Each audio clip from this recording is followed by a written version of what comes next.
주님의 이름으로 환영합니다. 우리 같이 주님이 일하실 것을 기대함으로 찬양하며 나갔으면 좋겠습니다.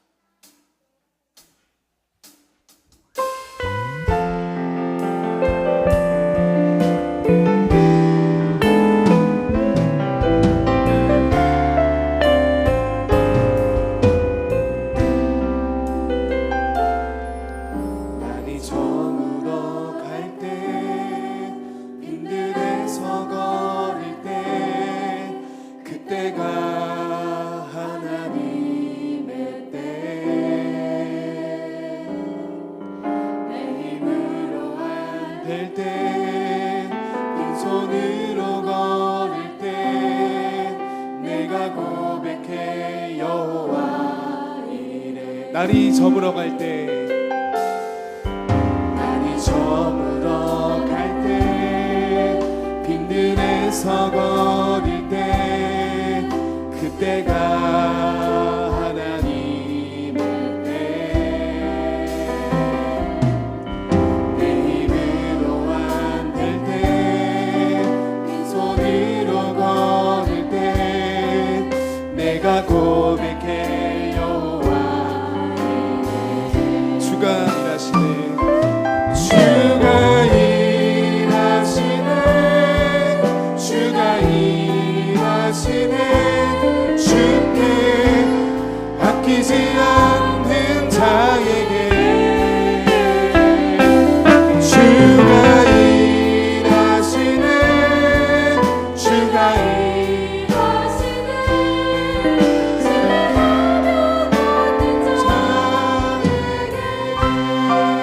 우리 모인 이곳에 주님 함께 계시네. 느리네 아버지 은혜. 적은 떡과 물고기 내 모든 걸 드릴 때 모두 고백해 여호와. 한 번 더 고백할까요? 우리 모인 이곳에 주님 함께 계시네. 느리네 아버지 은혜. 적은 떡과 물고기 내 모든 걸 드릴 때 모두 고백해 여호와.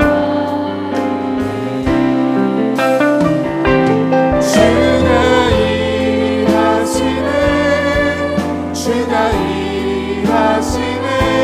주께 아끼지 않는 자에게 주가 일하시네. 주가 일하시네.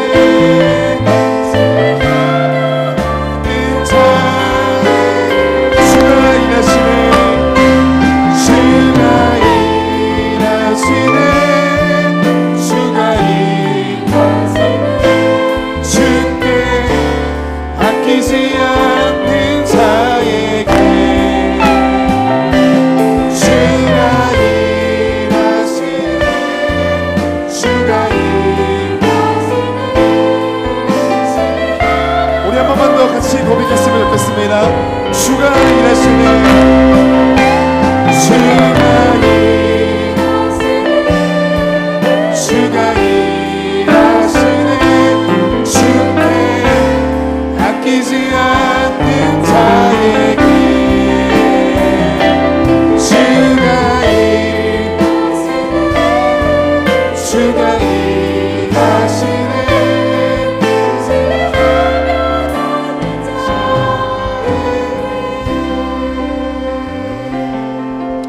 우리 주님께서 일하실 걸 기대하면서 우리 계속해서 감사함으로 찬양하며 나갔으면 좋겠습니다.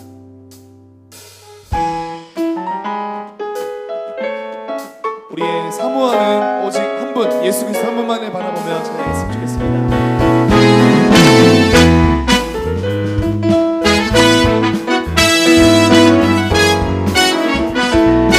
내 진정 사모하는 친구가 되신 구주 예수님은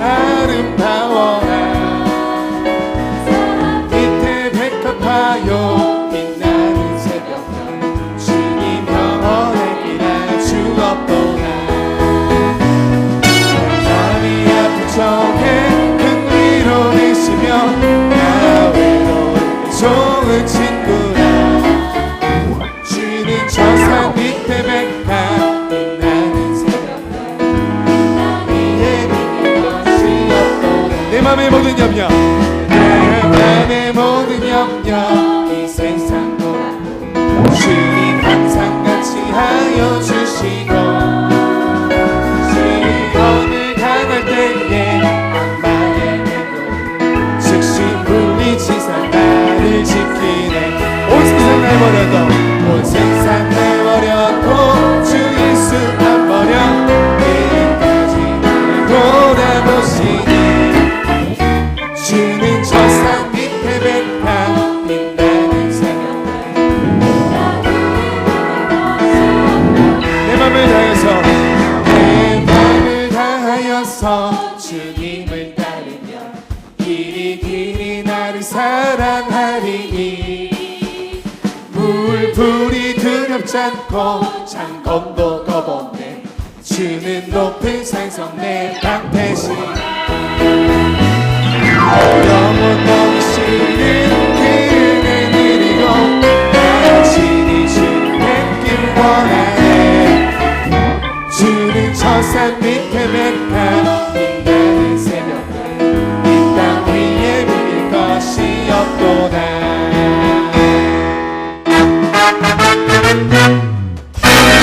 손을 높이 들고 주를 찬양, 높은 곳을 향해 주를 찬양, 모든 만물들은 주를 찬양하라. 왕의 왕, 왕의 왕 대신 다스리시는 생명 있음을 찬양해. 할렐루야 주를 찬양, 할렐루야 주를 찬양, 할렐루야 주를 찬양, 생명 있음을 찬양해. 찬양해 할렐루야, 할렐루야 주를 찬양, 생명 있음을 찬양해. 우리 한 번 더 우리 찬양할 때는 우리 같이 율동하면서 한번 해볼 건데요. 혹시 자신 있으신가요? 아 예. 우리 같이 우리 주일학교에서 보면 정말 열심히 율동하며 찬양하는데, 우리가 또 따라 하실 수 있는 분은 또 율동을 하시면서 혹은 박수 주셔도 상관없습니다. 우리 같이 찬양했으면 좋겠습니다. 우리 옆에 우리 집사님께서 도와주실 건데요. 찬양했으면 좋겠습니다. 앞에 보시면 따라하시면 되겠습니다. 손을 높이 들고, 손을 높이 들고 주를 찬양, 높은 곳을 향해 주를 찬양, 주를 찬양하라, 찬양하라. 왕의 왕 대신 예수 다스리시네. 생명 있음을, 생명 있음을 찬양. 우리 한번 찬양할까요? 손을 높이 들고, 손을 높이 들고, 높은 곳을, 모든 만물들은 주를 찬양. 예수 다스리시네. 생명 있음을 찬양해. 할렐루야 주를 찬양, 할렐루야. 옆에 계신 내 찬양하십니다. 찬양, 생명 있음을 찬양해. 찬양해 할렐루야, 할렐루야.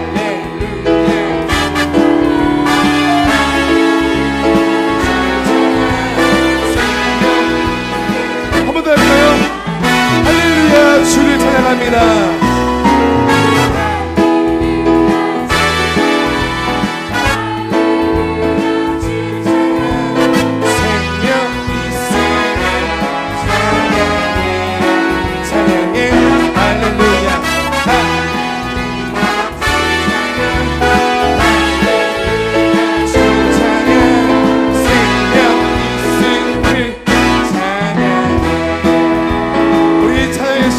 박수를 보여드렸습니다.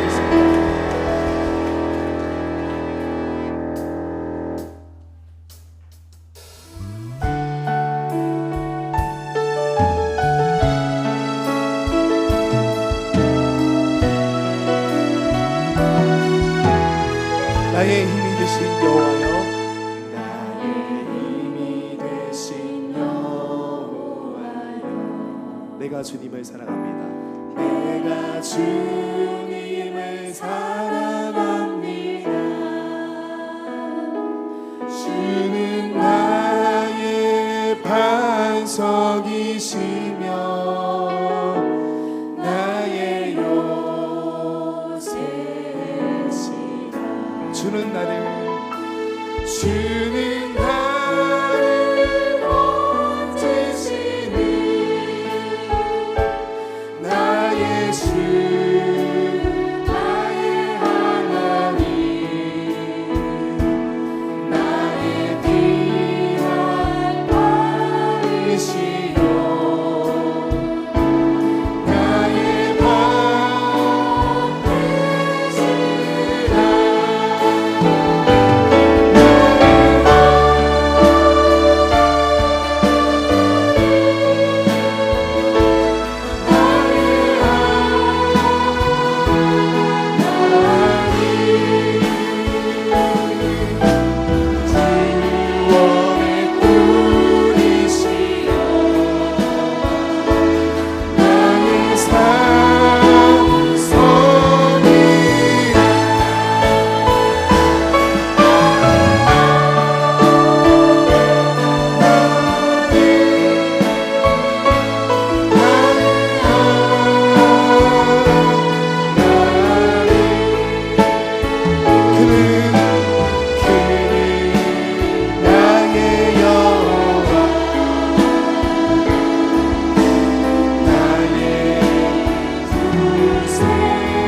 나의 생명이신 여호와여, 나의 생명이신 여호와여, 내가 주님을 찬양합니다. 내가 주님을 찬양합니다. 주는 나의 사랑이시며 나의 의지이시며 주는 나의 의지여 주의 길 인도하시며 나의 생의 목자 되시니 내가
우리 사회자 나오셔서 인도하시기까지 우리 묵상으로 기도하며 나갔으면 좋겠습니다.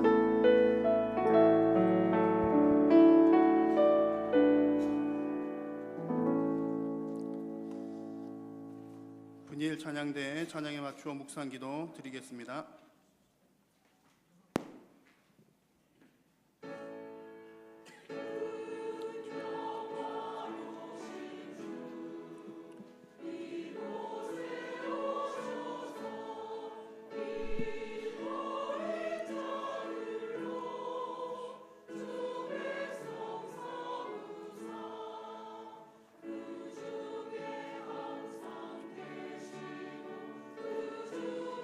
항상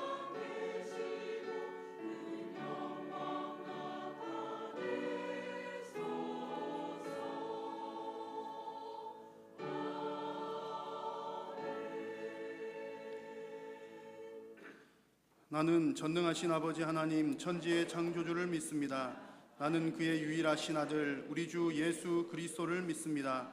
그는 성령으로 잉태되어 동정녀 마리아에게서 나시고 본디오 빌라도에게 고난을 받아 십자가에 못 박혀 죽으시고 장사된 지 사흘 만에 죽은 자 가운데서 다시 살아나셨으며 하늘에 오르시어 전능하신 아버지 하나님 우편에 앉아 계시다가 거기로부터 살아있는 자와 죽은 자를 심판하러 오십니다. 나는 성령을 믿으며 거룩한 공교회와 성도의 교제와 죄를 용서받는 것과 몸의 부활과 영생을 믿습니다. 아멘. 179장 찬송 후에 하만수 안수 집사님 대표기도 인도하겠습니다.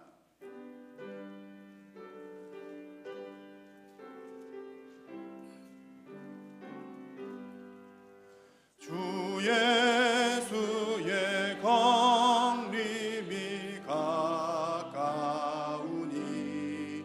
저 천국을 얻을 자 회개하라. 주 성령도 너희를 부르시고 무천사도 나와서 영접하네. 주 예수님 너희를 찾으시니 왜 의심을 하면서 오지 않나.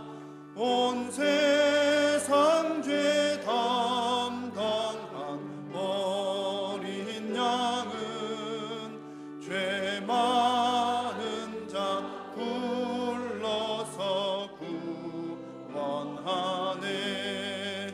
이 세상이 즐기는 재물로는 내 근심과 고초를 못 면하리. 또 숨질 때 위로를 못 얻으며 저 천국에 갈 길도 못 찾으리. 내 아버지 주시는 생명 양식 다 배불리 먹고서 영생하라. 곧 의심을 버리고 주께 오면 그 한없는 자비를 힘입으리.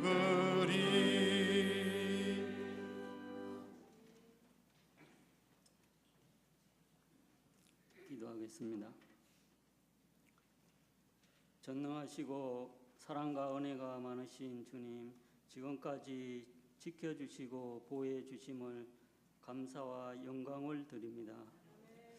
하나님 아버지, 말씀의 거울에 우리의 모습을 비추어 볼 때 부끄러워 고개를 들 수가 없습니다. 내 이웃을 내 몸과 같이 사랑하라고 말씀하셨지만 사랑하지 못하고 오히려 비난하고 흉을 보지 않았는지 이 시간 되돌아보게 하여 주시옵소서. 또 원수도 사랑하라 말씀하셨지만 원수가 아닌 사람도 사랑하지 못했습니다. 나를 좋아하고 나를 사랑해주는 사람만 사랑하고 내가 좋아하는 사람만 사랑했습니다. 너희가 너희를 사랑하는 자를 사랑하면 무슨 상이 있으리요? 세리도 이같이 아니하느냐? 주님께서 말씀하셨습니다. 주님, 우리를 불쌍히 여겨주시고 회개하오니 용서하여 주시옵소서. 하나님 아버지, 말씀대로 살고자 하지만 우리의 의지만으로는 말씀대로 살지 못합니다. 성령으로 우리의 마음과 생각을 지켜주셔서 말씀대로 살게 해 주시옵소서.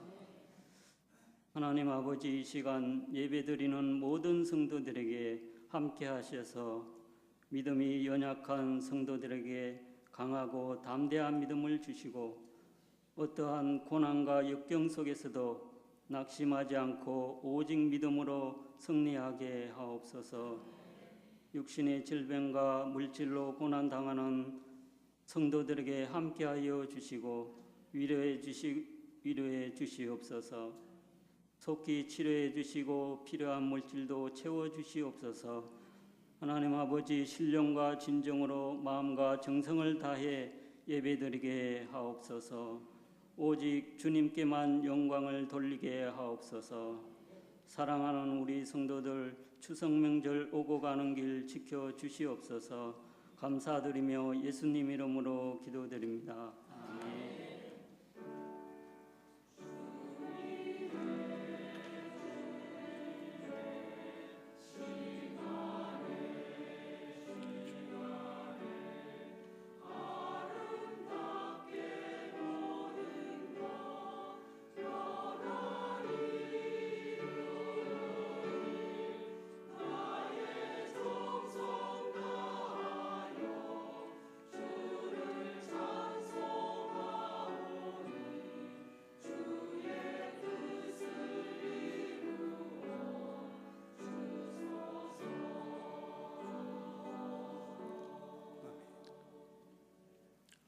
하나님의 말씀은 신약성경 3장 1절에서 3절까지의 말씀입니다. 마태복음 3장 1절에서 3절.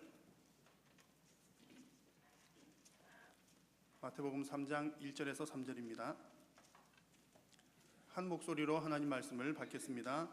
그때에 세례 요한이 이르러 유대 광야에서 전파하여 말하되 회개하라 천국이 가까이 왔느니라 하였으니 그는 이사야 선지자를 통하여 말씀하신 자라. 일러스되 광야에 외치는 자의 소리가 있어 이르되 너희는 주의 길을 준비하라 그가 오실 길을 곧게 하라 하였느니라. 아멘. 은혜의 찬양대 찬양하겠습니다.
아멘, 아멘. 감사합니다. 우리 하나님께서 이 찬양을 기쁘게 받으신 줄로 믿습니다. 오늘 우리에게 말씀을 전해주실 목사님은 아주 먼 곳 멕시코에서 하나님 나라 위해서 사역하시는 안기관 선교사님이십니다. 우리 교회가 함께 협력하면서 함께 기도하고 있는데요. 이제 먼 곳에 계셔서 자주 이렇게 뵙지 못합니다만 오늘 이렇게 기회가 되어서 함께 말씀으로 서로 은혜를 나눌 수 있게 되었음을 감사드립니다. 우리 안기관 선교사님께서는 우리 김순옥 권사님 또 김선옥 권사님의 제부이시기도 하시고요. 그래서 우리 교회가 또 함께 이제 이렇게 협력하면서 기도하시는 선교사님, 우리 교회 또 가족이신 선교사님 그렇습니다. 이 시간 나오셔서 세례 요한이라는 제목으로 말씀 전하실 때의 은혜의 시간 되시기 바랍니다. 선교사님 나오실 때 우리가 할렐루야로 함께 환영하도록 하겠습니다. 선교사님 나오시겠습니다. 할렐루야. 네, 제가 키가 작아가지고 이렇게 목사님 배려해 주셔서 감사합니다. 이제 멕시코에서는 키 작은 사람을 짜빠로라고 합니다. 짜빠로. 키 작은 사람을 그저 귀여운 편으로 짜빠리또. 그래서 제가 짜빠리또입니다. 키가 작고 뚱뚱해서 짜빠리또 하는데 반갑습니다. 이렇게 3년 8개월 전에 제가 여기 나와서 한번 말씀을 증거한 때가 있었는데 3년 8개월이 어제와 같습니다. 참 빨리 가죠. 그래서 시편 기자는 이렇게 얘기합니다. 시편 90편 10절에서 우리의 연수가 70이요 강건하면 80이라도 그 연수의 자랑은 수고와 슬픔뿐이니 신속히 가니 뭐라 그래요? 우리가 날아가나이다 그래요. 예. 세월이 얼마나 빠른지 정말 날아갑니다. 실감이 납니다.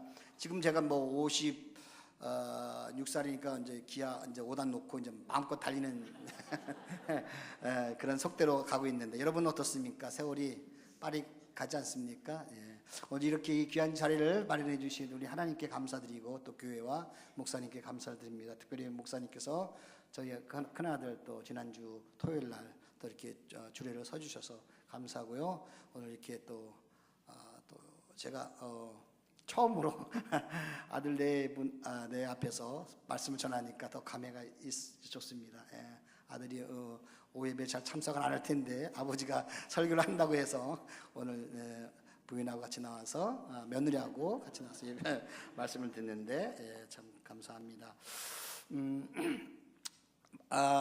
멕시코에서 저는 이제 간단히 말씀드리면 교회 사역하고 그다음에 신학교 사역, 건축 사역 그런 것들을 하고 있습니다.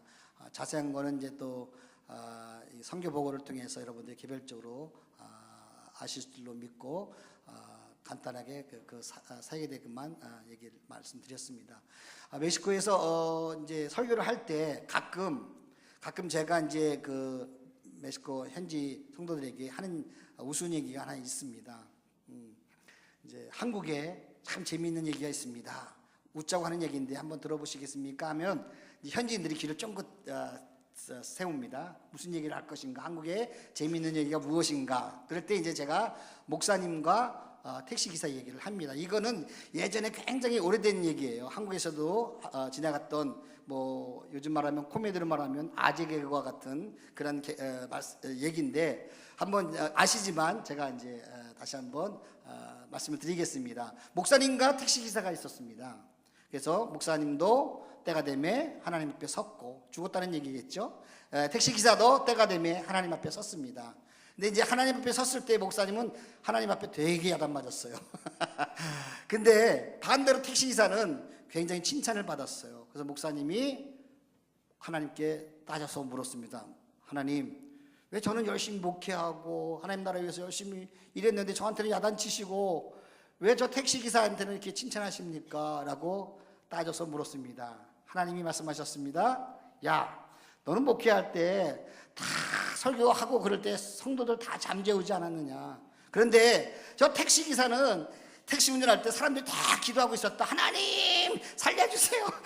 하나님 지켜주세요. 왜? 택시기사가 뭐예요? 총알 택시기사였으니까. 그래서 너는 사람들에게 잠을 심어줬고 저 택시기사는 운전하는 동안에 사람들에게 기도를 하게끔 만들었다. 그런 얘기가 있어요. 무슨 얘기냐면 점심 먹고 졸립잖아요, 그죠? 저도 사실은 그래서 이제 점심 먹고 오다 보니까 목이 좀 이렇게 잠겨 있거든요. 그래갖고 좀 깨어 있어야 되는데, 하나님 말씀 들을 때 먼저 깨어서 말씀을 드려야 되는데 혹시 좋을까봐 옛날에 아재 그거 같은 것을 한번 해봤습니다. 예. 뭐 여러분들은 그러실 일은 없겠죠, 그죠? 예. 오늘 이 말씀 우리가 잘 알고 있는 말씀입니다. 이 말씀 세례 요한, 하나님께서 이 땅에 보내신 세례 요한에서 그가 누구인지 먼저 한번 살펴보도록 하겠습니다. 이 세례 요한은 예수님이 탄생하시기 전 700년 전에 이사야 선지자를 통해서 말씀하셨습니다. 그래서 이 세례 요한에 대해서 3번씩에 걸쳐서 출생 예고를 합니다. 성경은 그렇게 말씀하고 있습니다. 첫 번째가 바로 700년 전, 예수님이 탄생하시기 전 700년 전에 이사야 선지를 통해서 말씀합니다. 그것이 이사야 40장 3절 말씀에 있습니다. 제가 봉독해 드립니다. 외치는 자의 소리여 이르되 너희는 광야에서 여호와의 길을 예비하라, 사막에서 우리 하나님의 대로를 평탄케 하라. 오늘 이 말씀을 마태복음의 저자가 다시금 이렇게 재해석을 합니다. 그는 선지자 이사야를 통하여 말씀하신 자라. 일러스되 광야에 외치는 자의 소리가 있어 이르되 너희는 주의 길을 준비하라, 그가 오실 길을 곧게 하라 라고 재해석을 해줍니다. 두 번째로는 예수님이 탄생하시기 전에 400년 전에 말라기 선지자를 통해서도 또 출생 예고를 하십니다. 말라기서 3장 1절 말씀에 만군의 여호와가 이르노라, 보라 내가 내 사자를 보내리니 그가 내 앞에서 길을 준비할 것이요 또 너희가 구하는 바 주가 갑자기 그의 성전에 임하시리니 곧 너희가 사모하는 바 언약의 사자가 임하실 것이라 라고 말씀합니다. 이 말씀을 오늘 본문 말씀 좀 지나서 마태복음 11장에서 예수님이 다시금 재해석해 주십니다. 기록된 바 마태복음 11장 10절에서 기록된 바 보라 내가 내 사자를 내 앞에 보내리니 그가 내 길을 내 앞에 준비하리라 하신 것이 이 사람에 대한 말씀이니라 라고 세례 요한이라고 분명히 말씀해 주십니다. 그만큼 세례 요한의 출생이 중요하기 때문에 3번에 걸쳐서 얘기하는데, 마지막으로 출생 예고가 우리가 잘 알고 있는 기쁨의 천사 누구죠? 퀴즈, 성경 퀴즈. 기쁨의 천사? 가브리엘. 기쁨의 천사 가브리엘, 좋은 소식을 전하는 가브리엘이 얘기를 합니다. 누가복음 1장 17절에서 그가 엘리야의 심령과 능력으로 주 앞에 먼저 와서 아버지의 마음을 자식에게 거스르는 자를 의인의 슬기에 돌아오게 하고 주를 위하여 세운 백성을 준비하리라. 이렇게 출생 예고를 태어나기 전 700년 전부터 그렇게 예고를 합니다. 그만큼 세례 요한이 얼마나 중요한 인물인가에 대해서 분명히 성경은 말씀을 하고 있습니다. 한마디로 말하면 세례 요한의 출생의 그 목적은 당시 사람들의 완악한 마음을 깨뜨려서 그들의 마음을 예수님께로 향할 수 있게 하는 것이죠. 오늘 우리가 읽은 본문 말씀처럼 예수님의 길을 평탄케 하는 거예요. 골짜기는 메워지고 산은 깎여지고, 한마디로 말하면 불도자로서 땅을 이렇게 개척하게 나가는 거죠. 험한 땅을 불도자로 밀어서 예수님이 평탄케 예수님의 사역을 할 수 있도록 준비해 놓았던 자가 바로 누구예요? 세례 요한이라는 거예요. 이것이 세례 요한 출생의 분명한 목적입니다. 그런데 성경은 이 세례 요한이 어떤 자인가를 또 설명해 줍니다. 그래서 간략하게 2가지를 말씀드리면, 세례 요한은 참으로 겸손했던 자라는 거예요. 겸손했던 자. 출생의 목적은 예수님의 길을 평탄케 하는 거예요. 그러면서 살아가면서 예수님의 그 길을 평탄케 하면서 그가 받았던 그 이미지는 뭐냐면 겸손했다는 거예요. 겸손했다는 거. 오늘 본문 말씀에 보면 이 말씀이 있습니다. 본문 말씀에 5절 말씀에 이 말씀이 있습니다. 이때에 예루살렘과 온 유대와 요단강 사방에서 그에게 나와 자기들의 죄를 자복하고 요단강에서 그에게 세례를 받더니, 예루살렘과 온 유대와 땅끝까지가 아니고 요단강에서 옵니다. 사람들이 와요. 그러니까 그만큼 유명한 사람이에요, 세례 요한이.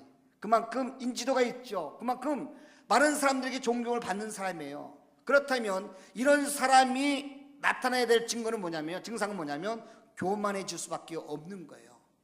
그럼에도 불구하고 이 세례 요한은 나는 예수님의 그 신은 그 신발의 끈 풀기도 감당치 못한다고 그렇게 고백을 한 자잖아요. 우리가 잘 알고 있죠. 그만큼 겸손한 자예요. 하나님은 늘 겸손한 자 쓰시기를 원하시는 거죠. 하나님 나라 위에서 사용되는 자들은 늘 겸손한 자들이에요. 예. 한번 우리를 돌아볼까요? 우리 자신이 겸손하지 못하면 아마 우리는 하나님 앞에 쓰임받지 못하는 거거든요. 혹시 내가 하나님 앞에 쓰임받는다고 생각하고 있는데 혹시 내가 겸손하지 못하고 조금 교만한 것이 있다면 그 교만을 일찍이 내려놓아야 되는 거예요. 하나님의 일을 하면서도 때때로 우리가 하나님의 영광을 드러낼 때보다는 내 자신을 나타낼 때가 얼마나 있는지요. 그것이 바로 교만이죠. 때로는 우리가 영적으로 겸손을 가장한 그런 교만이 있을 수 있어요. 겸손한 척 하지만 그 가운데서 자신을 살짝 드러내는 그런 교만이 있을 수가 있어요. 하나님의 일을 하면서 그런 교만의 모습이 드러날 수 있는 거예요. 그럼에도 불구하고 세례 요한은 자신을 완전히 낮추어서 뭐래요? 나는 예수님의 그 신발끈을 풀기도 합당치 않은 자라고 그렇게 고백을 합니다. 그러나 이 세례는 어떠한 자냐? 죄에 대해서는 굉장히 단호한 자예요. 그래서 우리가 읽지는 않았지만 계속해서 이어지는 본문의 말씀을 이어서 보면은 마태복음 3장 7절에서 8절 계속해서 하는 말씀이 뭐냐면 요한이 많은 바리새인들과 사두개인들이 세례 베푸는 대로 오는 것을 보고 이르되 독사의 자식들아 누가 너희를 가르쳐 임박한 진노를 피하라 하더냐. 한마디로 정말 엄청나게 심한 말을 하죠. 이것이 무슨 욕하고 그런 것이 아니라 진책하는 그 의분 거룩한 뭐예요? 분노라는 거죠. 예수님도 그랬잖아요. 이 독사의 자식들아라고 하지만 그것이 우리가 말하는 요구의 의미가 아니고 거룩한 분노를 일으키는 거죠. 왜? 죄에 대해서 향하는 모습이니까. 너 이 독사의 자식들아 하면서 하는 말씀이 뭐냐면 너희가 회개에 합당한 열매를 맺으라는 거예요. 죄에 대해서는 굉장히 단호했어요. 개인적으로 하나님 앞에서는 정말로 철저하게 겸손한 자였지만 죄에 대해서는 요즘 신세대 말로 얄짤없는 거예요. 단호한 거예요. 우리의 모습은 어떻습니까? 정말 우리가 죄에 대해서 단호한 모습으로 살아갑니까? 창세기 4장 7절 말씀해 보면 가인과 아벨이 제사를 지내고 그 다음에 아벨의 제사는 하나님이 받으셨지만 가인의 제사를 하나님이 받지 않으셨어요. 그때 가인의 안색이 변했다고 얘기했거든요. 그러니까 하나님이 야, 너 왜 이렇게 안색이 변했냐? 죄의 소원, 죄의 원함은 내게 있지만 너는 죄를 다스려라 라고 말씀합니다. 늘 우리 가운데 그 죄의 유혹이 얼마나 많이 있습니까? 그죠? 죄의 소원, 죄의 원함은 우리 가운데 얼마나 많이 있는지 몰라요. 그러나 하나님이 분명히 우리에게 말씀하시는 그 죄의 소원은 내게 있지만 너는 죄를 뭐라 그래요? 다스려라. 다스려라. 그 죄에 넘어가지 말고 그 죄를 다스리는 자가 되라고 하나님은 분명히 우리에게 말씀을 합니다. 하나님 앞에 겸손한 자는요, 죄에 대해서 굉장히 단호해야 돼요. 죄에 대해서 끊고 맺음이 분명해야 돼요. 이것이 하나님이 기뻐하지 않는 거라면 하지 않아야 되는 거예요. 이것이 죄라는 것을 알면서도 그것을 행하는 자는 하나님 앞에 겸손한 자가 아니라는 거예요. 하나님 앞에 진정으로 겸손한 자는 죄에 대해서 단호하게 끊을 줄 알아야 된다는 거죠. 이것이 하나님이 우리에게 원하시는 삶이라는 거예요. 저희 멕시코에 아주 유명한 찬양이 있습니다. 그 겸손에 대한 찬양인데 제가 한번 그 뜻을 한번 전해드리겠습니다. 나는 당신을 원합니다. 그리고 당신의 현존 앞에서 살기를 원합니다. 당신이 높아지기 위해서 나는 낮아지기를 원합니다. 날마다 당신과 같이 되기를 원합니다. 나의 마음을 깨뜨려 주옵소서. 나의 삶을 깨뜨려 주옵소서. 내 뜻을 당신께 드립니다. 내 자신과 내 가진 모든 것은 당신의 것입니다. 당신이 높아지기 위해서 나는 낮아지기를 원합니다라는 그 찬양의 가사가 있거든요. 스페니시 찬양인데 제가 한번 목이 좀 잠겼거든요. 근데 찬양하기를 좋아해갖고 또 여러분들 또 졸지 마시라고 한번 찬양을 스페니시 찬양으로 불러드리겠습니다. 주님께 영광을 올립니다. Yo quiero más de ti y habitar en tu presencia, menguar para que crezcas tú y cada día seré más como tú. Quebranta mi corazón, quebranta mi vida, te entrego mi voluntad. A ti todo lo que soy, Señor, todo cuanto tengo es tuyo. Yo quiero menguar para que crezcas tú. Yo quiero menguar para que crezcas tú. 스페인시 말로 요는 날거든요. 요 quiero는 나는 원합니다. 마스터, yo quiero más de ti. 나는 당신을 더 원합니다. para que, 왜냐하면 crezcas tú, 당신이 더 높아지기 위해서 나는 더 낮아지기를 원합니다. yo quiero menguar. 맹괄이 이제 그 뜻이 낮아진다는 뜻이거든요. Yo quiero más menguar para que crezcas tú. 내가 더 낮아지기를 원하는데 그 낮아지는 그 이유는 뭐냐면 당신이 더 높아지기 위한 것입니다라고 고백을 하는 거거든요. 과연 우리는 얼마나 하나님의 영광을 위해서 우리 자신이 낮아집니까? 오히려 하나님의 영광을 그 빌미로 해서 우리가 높아질 때가 얼마나 많이 있는지요. 우리 자신을 한번 돌아보기를 원합니다. 세례 요한은 어쨌든 하나님 앞에서 철저하게 겸손한 자였다는 거예요. 그러면서도 죄에 대해서는 굉장히 단호한 자예요. 회개에 합당한 열매를 맺으라고 할 수 있는 그 말은 본인이 하나님 앞에서 그런 삶을 살 수 있었기 때문에 할 수 있는 거죠. 과연 우리가 말씀은 목회자로서 회개에 합당한 열매를 맺으며 사십시오라고 하지만 제 자신을 돌아볼 때는 부족한 것이 많은 거죠. 제 자신이 정말 이 말씀을 당당하게 선포할 수 있는 그런 자로 서야 되는 거죠. 여러분은 어떻습니까? 과연 누구에게 회개에 합당한 열매를 맺으십시오 라고 얘기할 수 있겠습니까? 아시는 권사님에게, 아시는 집사님에게, 아시는 성도에게, 아시는 가족들에게 회개에 합당한 열매를 맺으십시오 라고 얘기할 수 있겠습니까? 잘 못하잖아요. 우리의 삶이 그렇게 되지 못했기 때문에. 그러나 하나님은 우리에게 원하십니다. 우리의 삶이 회개에 합당한 열매를 맺으라고 그렇게 말씀을 합니다. 오늘 세례요한처럼 우리는 겸손하고 죄에 대해서 단호한 삶을 살되 정말 우리가 회개한 부분도 하나님, 내가 참 내 입술로 또 안 좋은 얘기를 했습니다. 내가 또 이렇게 다른 사람의 마음을 아프게 했습니다. 다시는 안 그러겠습니다. 회개했다면 다시는 그러지 말아야죠. 이게 회개에 합당한 삶이에요. 그런데도 우리의 삶은 여전히 반복되는 삶으로 다른 사람들의 마음을 아프게 하고 또 입술로 범죄할 때가 얼마나 많이 있습니까?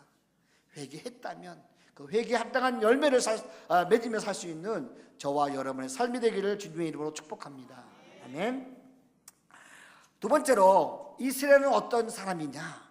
예수님에게 가장 최고의 찬사를 받은 사람이에요. 한번 볼까요? 11장 마태복음 11장 마태복음 11장 11절 말씀입니다.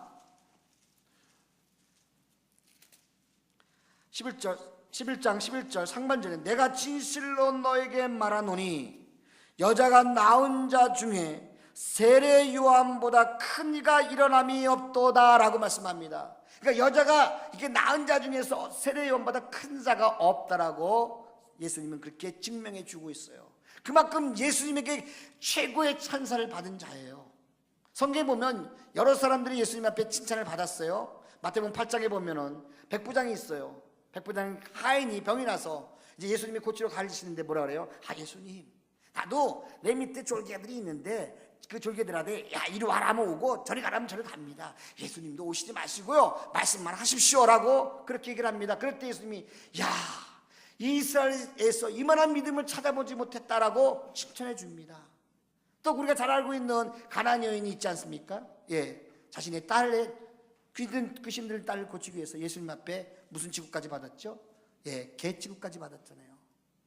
주님 맞습니다. 저는 개입니다. 개임에도 불구하고 개들은 그 주인의 상에서 떨어지는 부스러기를 먹지 않습니까? 라고 고백한 여인이 바로 가나안 여인 아닙니까? 그 여인에게 야, 네 믿음이 크도다. 내 믿음대로 될지어다. 라고 예수님이 얼마나 그렇게 칭찬해 주시고 복을 주셨습니까? 예. 그럼에도 불구하고 여자가 낳은 자 중에서 최고의 찬사를 받는 사람은 세례 요한이라는 거예요. 세례 요한. 그만큼 하나님 앞에서 준비된 자고 하나님 앞에 칭찬받고 예수님으로부터 가장 극한 찬사를 받은 자가 바로 세례 요한이라는 거예요. 왜? 그는 예수님의 길을 평탄케 하기 위해서 이 땅에 왔기 때문에.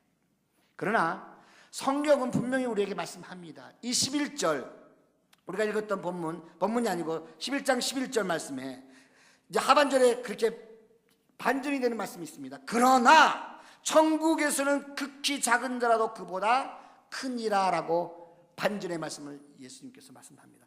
야, 여자가 낳은 자 중에서 세례 요한보다 큰 사람이 없다. 그러나 천국에서는 극히 작은 자라도 세례 요한보다 더 크다라고 말씀을 합니다. 이 말씀이 뭐냐면 세례 요한은 구약의 선지자예요.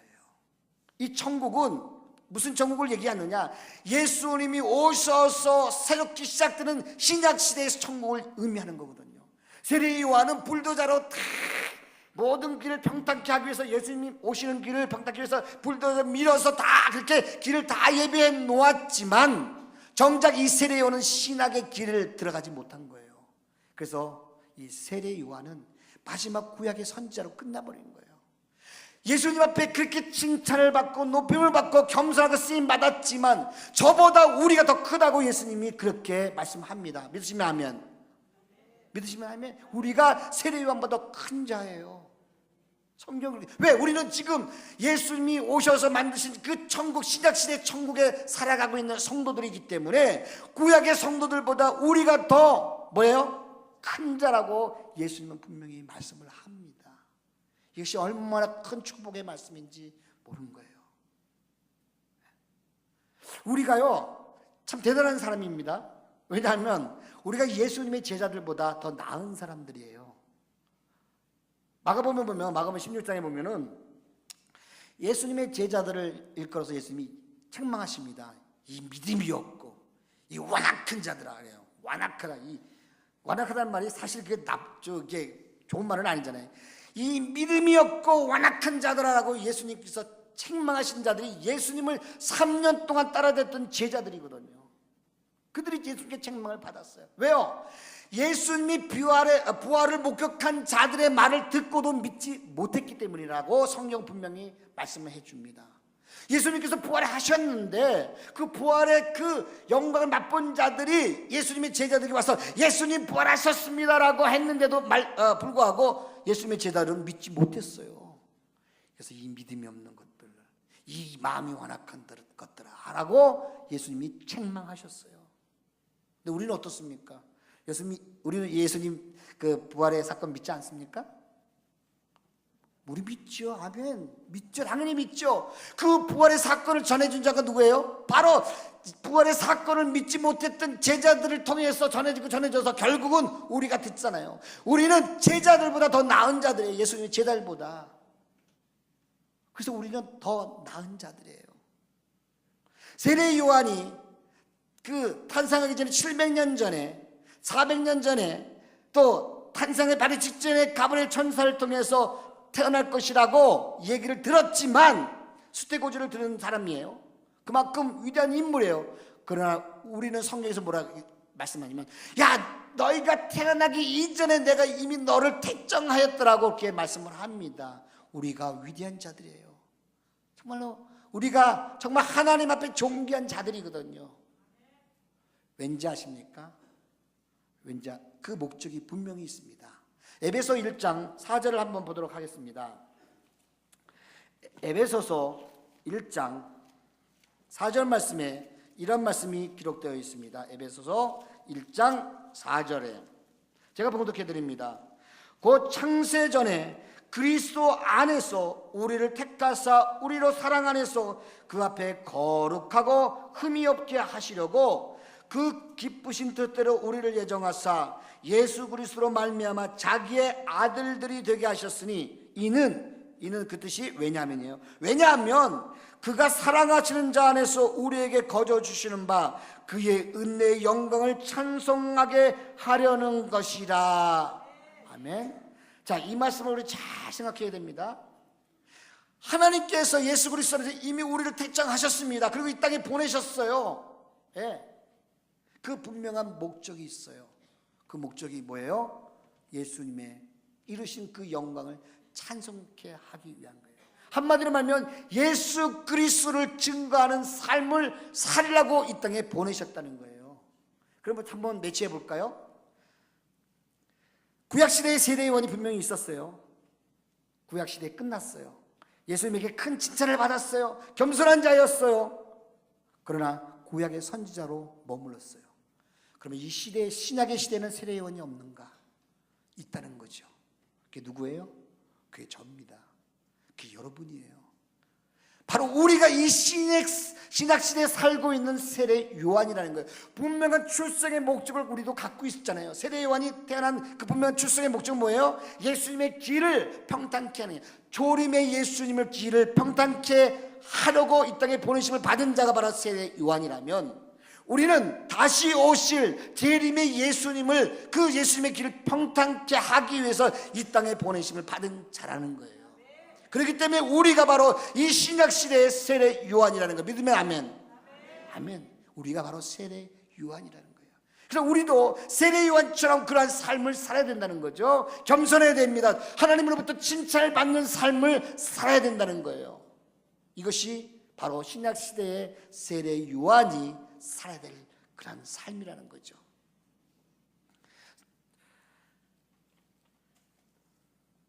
참 우리가 참 복된 사람들이에요. 너무 복된 사람입니다. 왜냐하면 우리는 이 신약시대에 예수님만 믿으면 구원받잖아요. 너무나 복된 삶을 살아가고 있는 저희들입니다. 그러나 그것으로 끝나는 것이 아니라 우리 삶의 분명한 목적을 가지고 살아야 된다는 거예요. 내 가정이 윤택해지고 내 자녀가 잘 되는 것, 그 하나님의 은혜예요. 마땅히 그렇게 살아야 되죠. 그렇게 하나님의 자녀로서 그런 복을 누리고 살아야 되죠. 그러나 그것은 하나님이 원하시는 일차적인 복이 아니라는 거죠. 일차적인 우리의 삶의 목적이 아니라는 거죠. 그런 것을 통해서 뭐래요? 우리가 다시 오실 예수님 그 길을 예비하라는 것이 바로 하나님께서 우리에게 원하시는 일차적인 우리 삶의 목적이라는 거예요. 내 자녀가 잘 됐습니까? 하나님께 감사하면서 그것을 통해서 다시 오실 예수님을 맞이할 수 있는 그 도구로 쓸 수 있어야 되는 거예요. 내 사업이 잘 된다면, 내가 건강하다면 그 모든 것을 통해서 뭐예요? 다시 오실 예수님, 재림의 예수님을 맞을 준비, 그 다시 오실 예수님, 그 예수님의 길을 평탄케 해야 될 그 일들을 우리가 해야 된다는 거예요. 그것이 바로 우리가 신약시대에 살아가고 있는 세례 요한이라는 겁니다. 한번 따라해 보실까요? 나는 세례 요한이다. 나는 신약의 세례 요한이다. 그런 삶을 살기를 원하십니까? 하나님 앞에 겸손하십시오. 하나님 앞에 정말 겸손하십시오. 다른 사람들의 마음을 아프게 하거나 또 하나님이 원치 않는 그런 삶을 살지 마십시오. 힘들어도 어려워도 참고 하나님께 맡기고 나아가시고 또 하나님께 철저하게 겸손한 삶을 사시길 바랍니다. 그러나 죄에 대해서는 단호한 삶을 사시길 바랍니다. 제 소원은 우리 가운데 있지만 우리는 죄를 다스리는 그 힘을 가져야 됩니다. 얼마나 죄가 많습니까? 우리 주변에 우리를 유혹하는 죄들이 많이 있잖아요. 그 죄를 다스릴 수 있는 우리의 삶이 되기를 원합니다. 또 마지막 날에 주님 오셔서 야 잘했다 하고 칭찬, 극찬을 받을 수 있는 우리의 삶이 되기를 소망합니다. 우리가 세례 요한이라는 것을 잊지 말고 분명한 삶의 목적을 가지고 그렇게 살아갈 수 있는 저와 여러분의 삶이 되기를 주님의 이름으로 축복합니다. 기도합니다. 하나님, 부족한 종의 말씀을 증거했습니다. 구약시대에 세례 요한이 있었다면 이 신약시대에 우리가, 제가 바로 하나님의 그 세례 요한인 것을 고백합니다. 하나님, 정말 세례 요한처럼 겸손한 삶을 살아갈 수 있는 우리의 삶이 되기를 원합니다. 그러나 죄에 대해서는 단호하게 그렇게 끊을 수 있는 그런 우리의 삶이 되기를 원합니다. 하나님 앞에 언젠가 섰을 때 잘했다고 칭찬받을 수 있는 그런 우리의 삶이 되기를 소망합니다. 우리가 하나님께서 이 땅에 보내주신 신약시대의 세례원인 것을 알고 다시 오실 예수님의 길을 평탄케 하는 삶을 온전히 살아드릴 수 있는 우리의 삶이 될 수 있도록 축복하여 주옵소서. 감사하며 예수님 존귀하신 이름으로 기도드립니다. 아멘. 네, 주신 말씀에 은혜 많이 받으신 줄로 믿습니다. 176장 찬송하겠습니다. 176장입니다.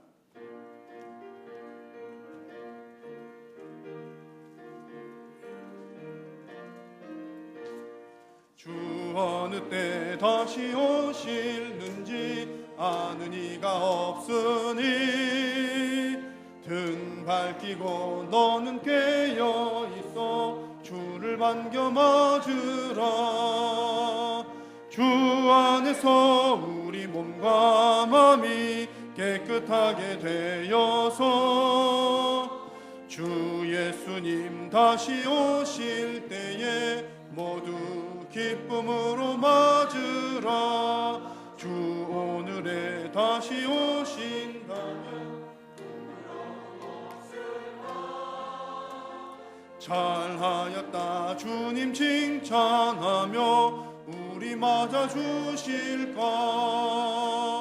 주 안에서 우리 몸과 마음이 깨끗하게 되어서 주 예수님 다시 오실 때에 모두 기쁨으로 맞으라.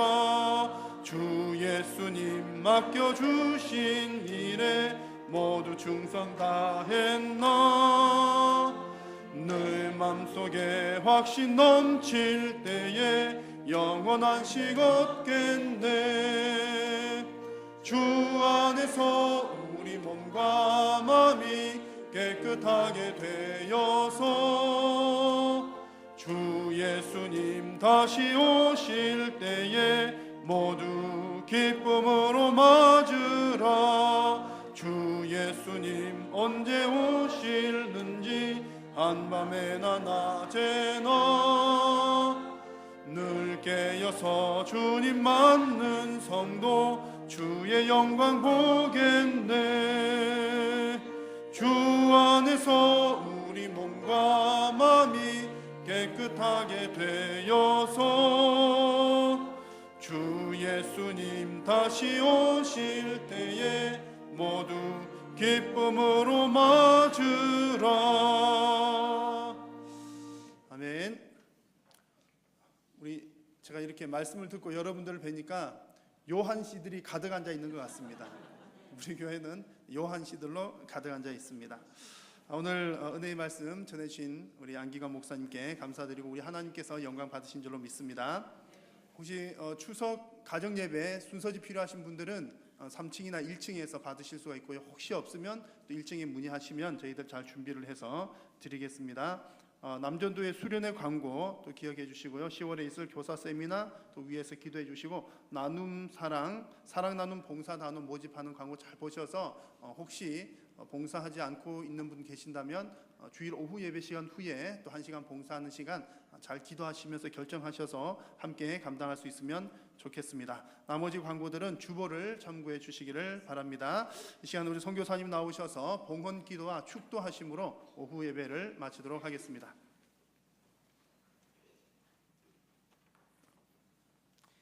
하나님, 예배하면서 귀한 예물을 하나님 앞에 올려드립니다.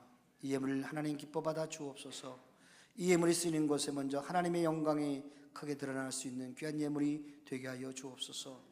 이 땅을 살아가면서 물질이 필요합니다. 하나님, 물질로 복을 허락해 주셔서 하나님 앞에 부유한 자들 되게 하시고 또 많은 사람들을 이롭게 하며 또 가정이 윤택한 삶을 살 수 있도록 하나님이여 축복하여 주옵소서. 또 건강도 필요합니다.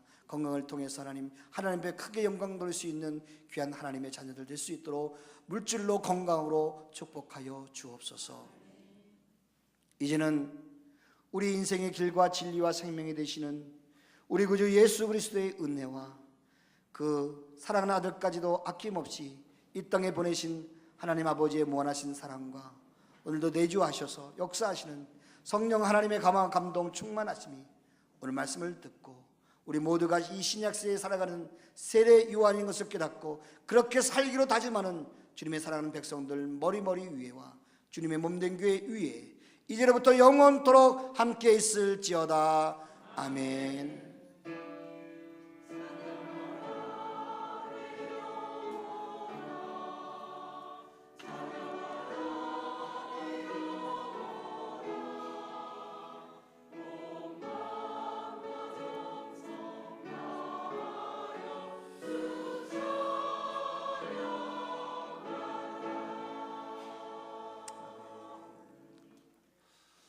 예배를 마쳤습니다. 서로 이렇게 인사 나누고 돌아가면 좋겠습니다. 예수님과 함께하는 추석 명절 되십시오. 예수님과 함께하는 추석 명절 되십시오.